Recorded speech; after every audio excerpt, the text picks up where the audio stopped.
Assalamualaikum warahmatullahi wabarakatuh. Halo semuanya, nama saya Dwi Astari dengan NIM 205101040059. Saya dari Prodi PGMI kelas B. Pada video kali ini, saya akan membahas mengenai evaluasi pembelajaran IPS di sekolah dasar. Materi ini penting loh, khususnya bagi kita sebagai calon guru, karena evaluasi bukan hanya soal memberi nilai, tetapi juga membantu siswa belajar dan berkembang dengan baik. Kita langsung saja ke pembahasannya. Apa sih evaluasi pembelajaran IPS SD? Jadi, evaluasi pembelajaran IPS SD adalah proses untuk mengetahui sejauh mana siswa memahami materi yang telah dipelajari.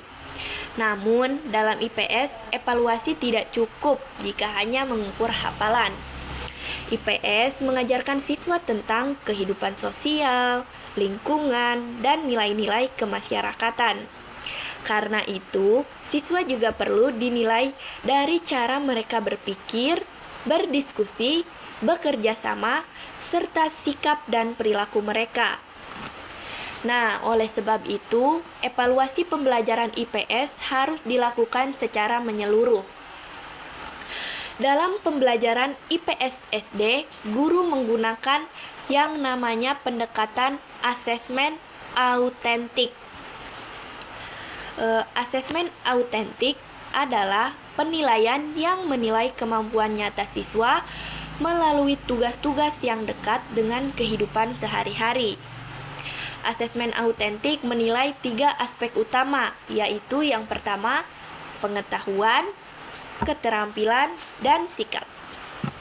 Ciri-cirinya yaitu tugasnya nyata dan bermakna, kriterianya jelas, menilai proses dan hasil, serta memberikan umpan balik kepada siswa.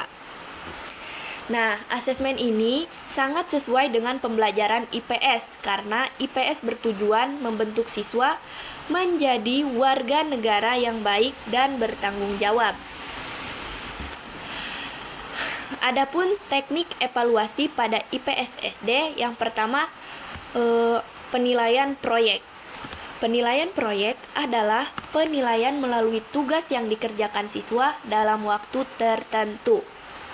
Contohnya yaitu membuat poster, menjaga kebersihan lingkungan.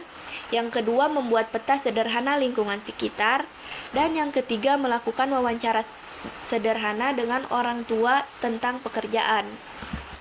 Melalui proyek, guru tidak hanya melihat hasil akhir, tetapi juga proses kerja siswa seperti kerjasama, tanggung jawab, dan kreativitas. Yang kedua, ada penilaian portofolio. Portofolio merupakan kumpulan hasil karya siswa yang disusun secara sistematis. Isinya yaitu dapat berupa laporan sederhana, gambar atau peta buatan siswa, atau catatan refleksi belajar.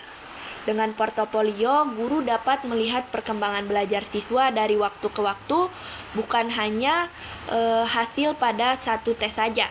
Dan yang ketiga ada observasi. Observasi adalah penilaian dengan cara mengamati perilaku siswa selama proses pembelajaran. Observasi digunakan untuk menilai kerjasama, sikap saling menghargai, disiplin, dan tanggung jawab. Agar penilaian adil, observasi perlu menggunakan lembar penilaian dengan indikator yang jelas. Nah, selain itu, evaluasi IPS juga perlu menggunakan soal HOTS. Evaluasi HOTS melatih siswa untuk menganalisis masalah sosial, menilai suatu kondisi, dan memberikan solusi. Contoh soal HOTS di IPS SD misalnya nih, jika lingkungan sekolah banyak sampah, apa dampaknya bagi kesehatan dan apa solusi yang bisa dilakukan siswa? Soal seperti ini dapat membantu siswa berpikir kritis dan peduli terhadap lingkungan sekitar. Nah, jadi kesimpulannya, evaluasi pembelajaran IPS SD tidak hanya mengukur hafalan siswa, tetapi juga pengetahuan, keterampilan, dan sikap sosial mereka. Penilaian proyek, portofolio, observasi, dan soal HOTS membantu guru menilai siswa secara lebih utuh dan bermakna. Nah, kita sebagai calon guru, kita perlu menyusun evaluasi yang sederhana, adil, dan mendorong siswa untuk belajar lebih baik. Mungkin itu saja yang bisa saya sampaikan. Terima kasih, kurang dan lebihnya mohon dimaafkan.